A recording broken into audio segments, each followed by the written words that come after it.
So this presentation I'm calling Civilization in Late Antiquity. But really, we're not interested in these civilizations, and I'm going to be talking about the Byzantine and Sasanian empires and the axial, a little bit about the axial age that preceded them. But we're not interested in these elements for their own sake. We're interested in specifically as a building blocks from which the founders of the early Muslim community, that is, the early generations of Muslims, took in order to create something new. This is to say that creativity of any type is never wholly new. What creativity entails always, and Marshall Hodgson discusses this, and I hope you find his discussion of civilization interesting, and we're going to discuss it a bit in the groups. But what creativity always entails is the recombining and furthering of ingredients that are already there. So what we're really interested in here is what's in the mix in the Near East, generally and specifically on the borders of Arabia, in which Islam, Arabia, Iraq, Syria, all of these places contributed to the basic form that would become classical Islam. So that's our interest.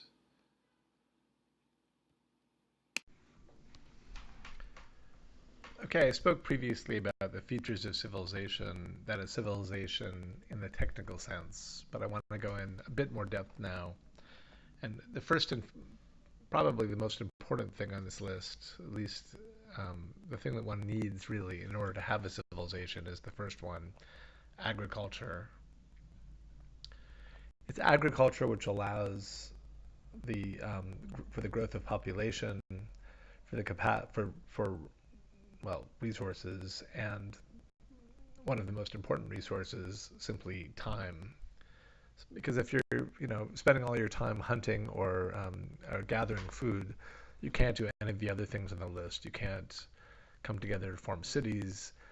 Um, you can't. There's no real need for administration and writing systems. You don't have the time to develop high culture and knowledge. Your entire focus is on subsistence. So it's really agriculture that makes it all possible.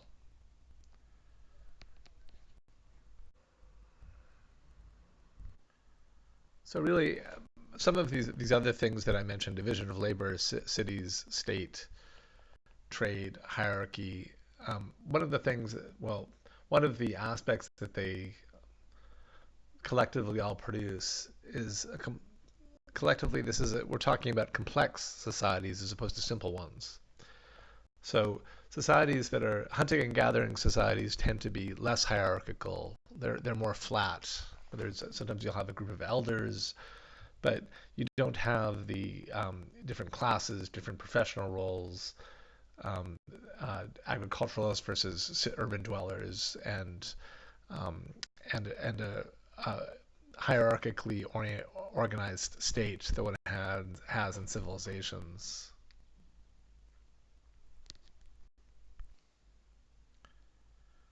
And finally, writing systems. Writing almost inevitably in all civilizations always starts with the need for administration.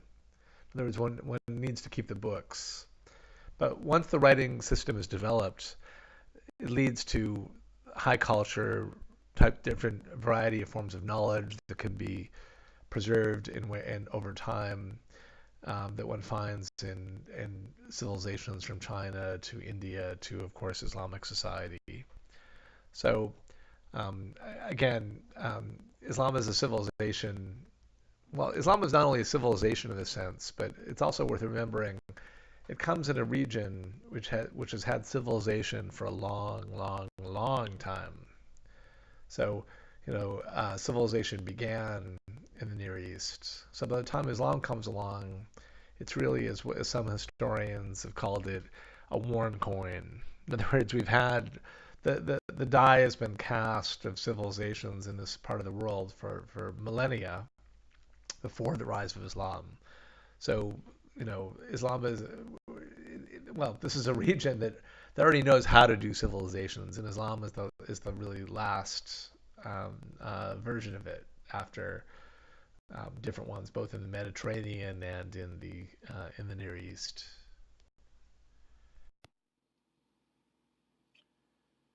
So, um, well prior to our period, Shepard just talks about something that historians refer to as the axial age, which is usually roughly discussed as something like 600 BCE to 300 AD, so about a millennium.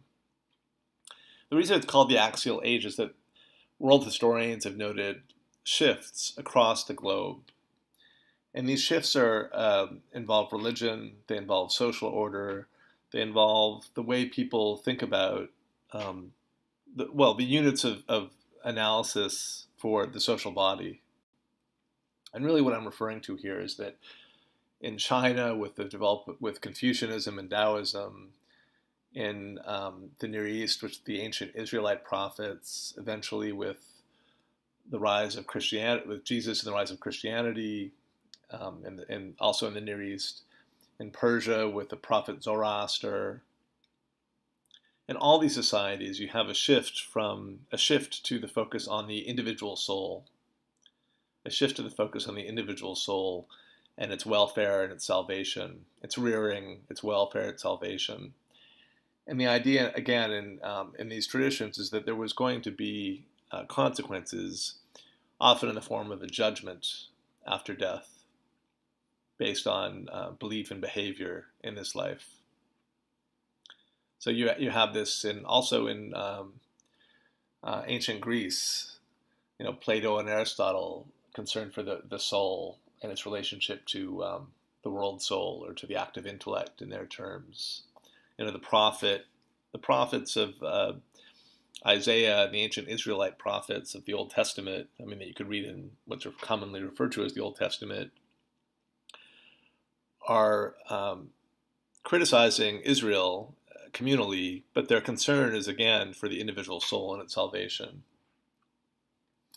So the reason this is important for us is that even though Muhammad comes much later, in some ways he really is an inheritor of these axial age traditions. In other words, Islam and the Prophet in some ways fits better with this period in terms of the ideas and the models than what immediately precedes. Eventually they would get to that too, but it's important to note that this is, in a way we're talking about what Arabia is Western Asia. It's a bit of a backwater compared to the centers of civilization in the period. And so this axial age thinking would come to Arabia or parts of it a bit later. And so this is why, and you can review what Shepard says about the axial age, but I think that's all I have about that for now. So more directly related to the world before Islam are these two empires, the Byzantine Empire and the Sasanian Empire. Byzantine Empire being around the Mediterranean, the Sasanian in what's now Iran and east of Iran. Well, Iraq and Iran and east of Iran. So these were two, as you can see from the dates, very long-lived sibling empires. Shepard refers to them as superpowers, and in that very American way where we like to think of politics like superheroes. But they were vast empires, very long-lived, and if you were living in the end of the 6th century or the beginning of the 7th century, just before the rise of Islam, and were asked about the future, you would just assume that these empires, the Sasanian Empire, Byzantine Empire, would stay intact for the foreseeable future. So the idea that there was this inevitable downfall coming and that the Arabs were going to rise up and basically take over much of the known world seemed completely impossible.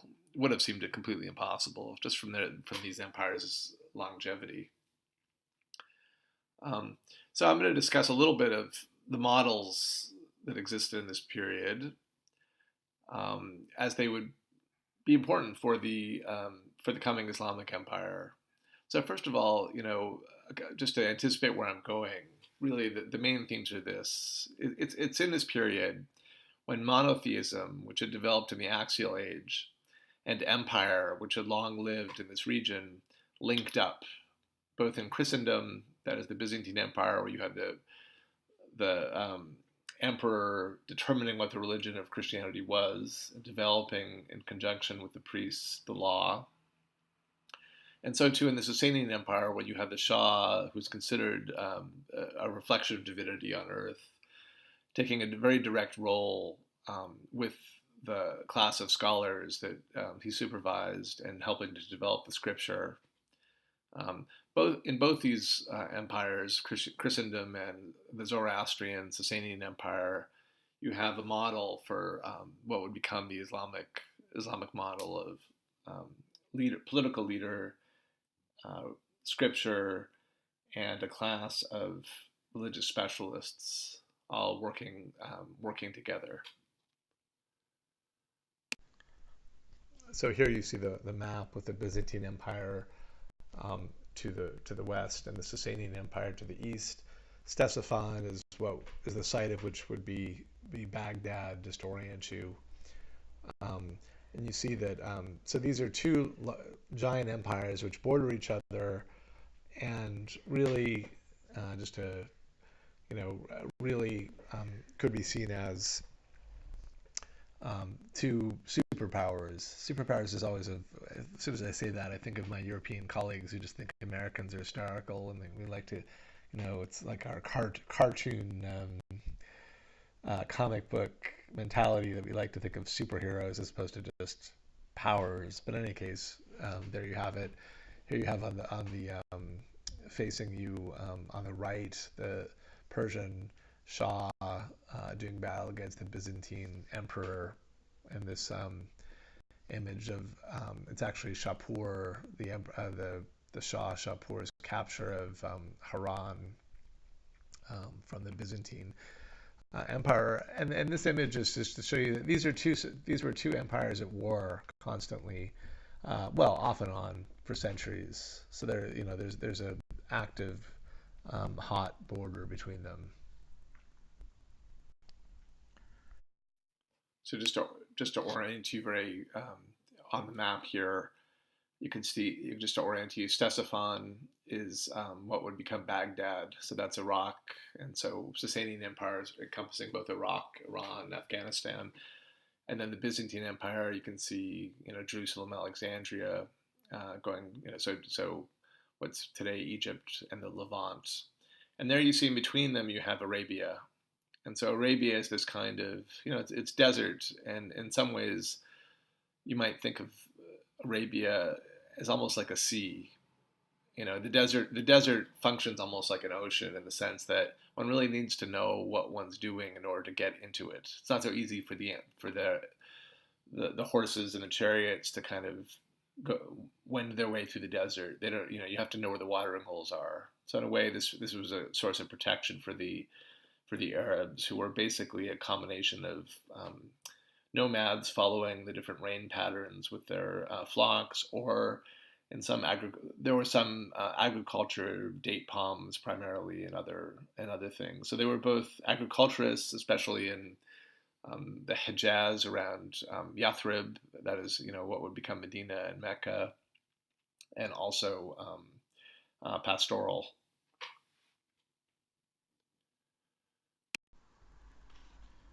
So let's start with Byzantium.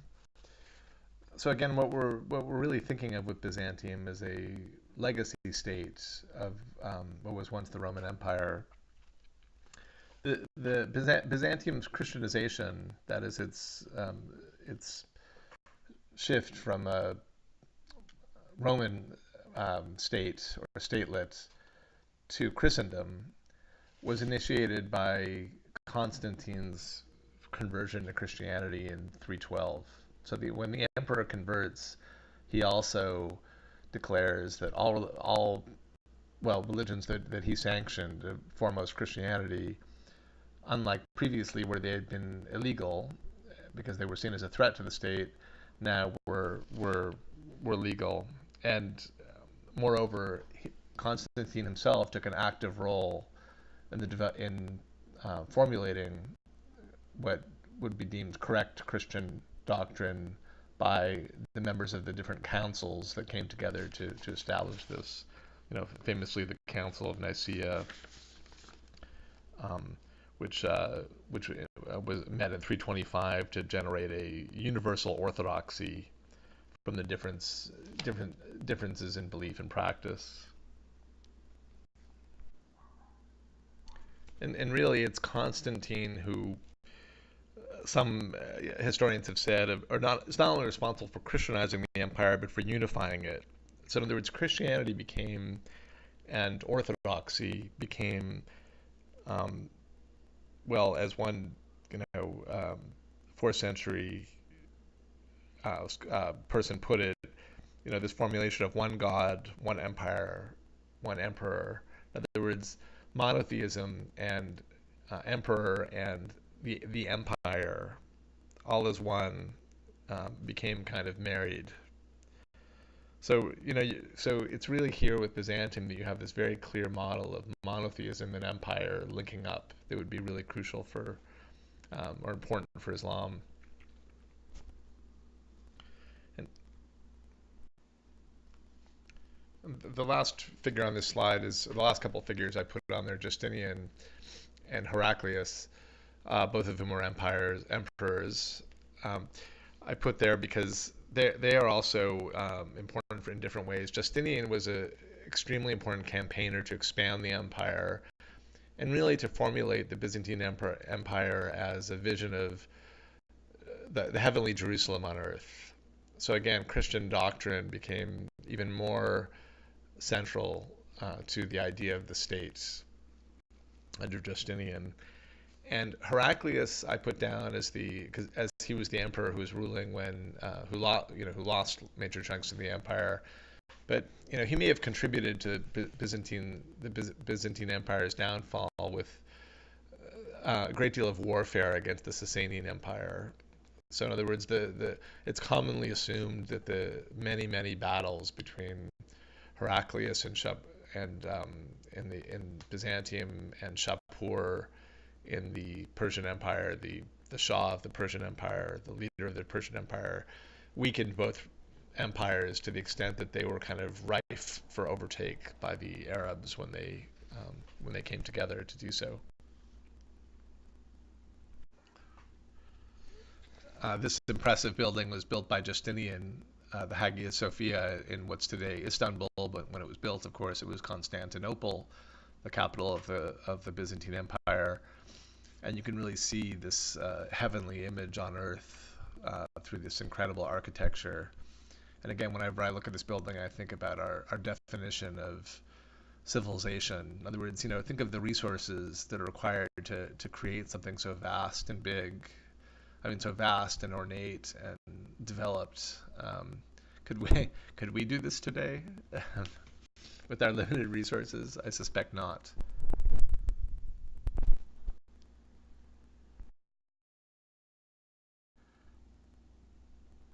This is one of the murals inside of the Hagia Sophia, and this is a portrait of Justinian surrounded by his attendants and some of the bishops. And you can see, and he's really being presented as with the kind of light around him, around his head. Again, he is really the one charged with representing God on earth. He's charged with representing God on earth. So in a sense, the idea of a divinely guided figure who's the leader of the community, that political head of state, the one charged with helping to formulate law. And I know that actually one of you in your group discussions mentioned that in general Christianity is known as the religion of faith and Islam is the religion of law.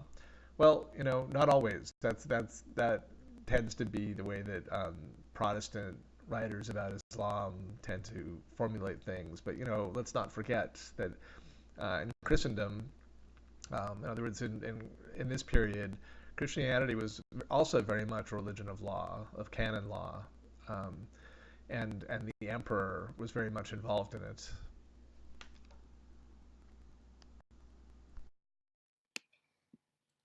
Let's turn now to the Sasanian Empire, which, like the Byzantine Empire, is really the inheritor of older Persian empires, um, similar to the Byzantine Empire, which was led by an emperor.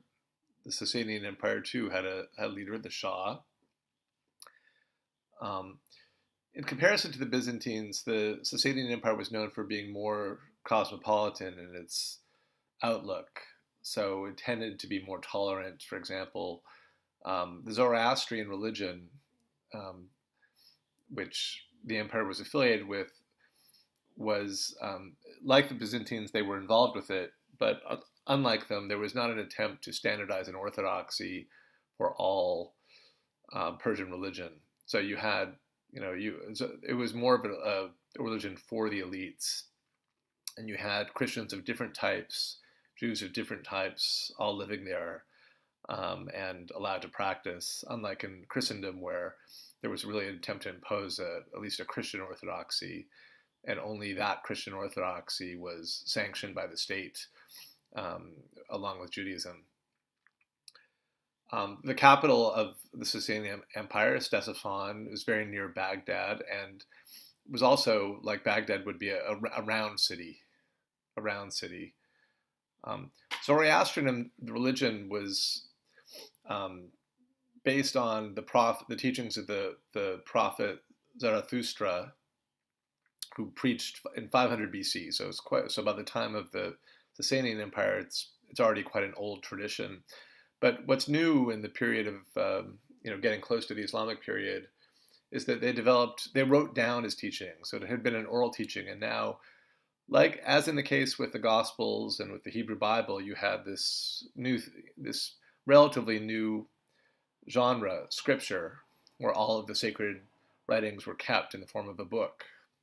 So again, we're seeing this, sort of product of the axial age being played out on the world scene. And in the scripture, we learn of the good God, Ahura Mazda, taking on the evil God in an eschatological struggle, a struggle headed toward the end of days. Eschaton just means end. And so this is the apocalypse being thought of as in the near future, and a struggle of good versus evil, in which humankind is very much involved, and the Shah is obviously a representative of the good God, actually an incarnation of the good God in material form. So they go a bit further than Christianity, they go further than Constantine did or Justinian with this. Also, there's and this would play into, if we're looking for links with the Islamic period, ritual law and purity law were extremely important for for Zoroastrianism, and this would find a place in Islam also. And I just put down Khosrau II, who's the leader, is taking on Heraclius and is fighting with Heraclius. And I put this down as this is one of the main explanatory features of the weakening of these two regimes as a result of all the fighting. So that's just a placeholder for that idea of what preceded Islam.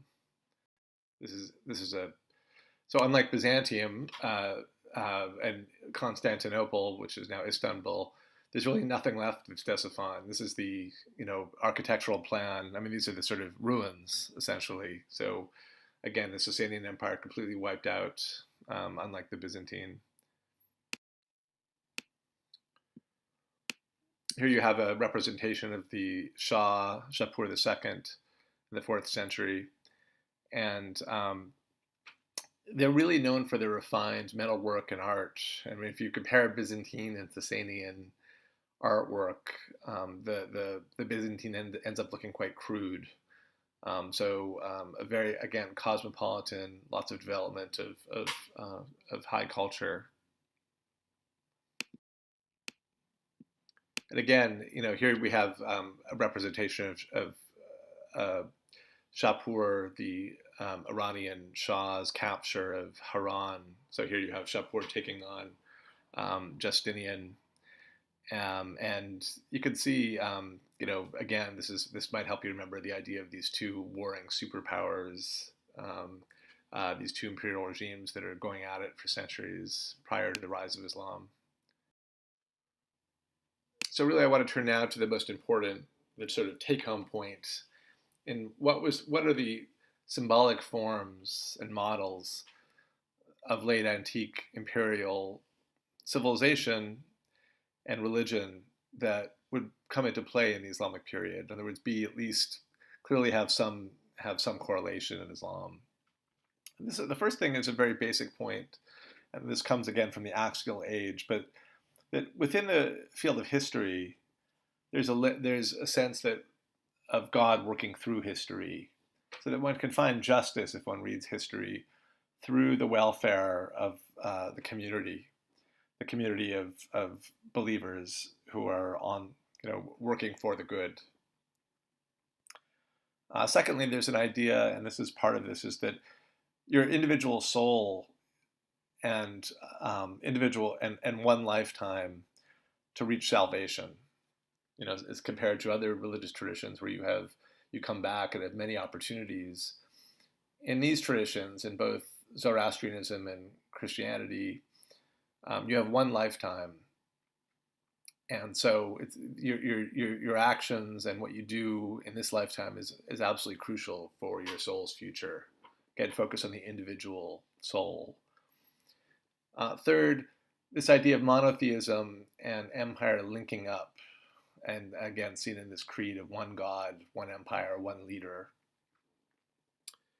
Fourth, the idea of religious specialists on the one side, so in other words, priests or, both Zoroastrian and bishops and priests in Christendom.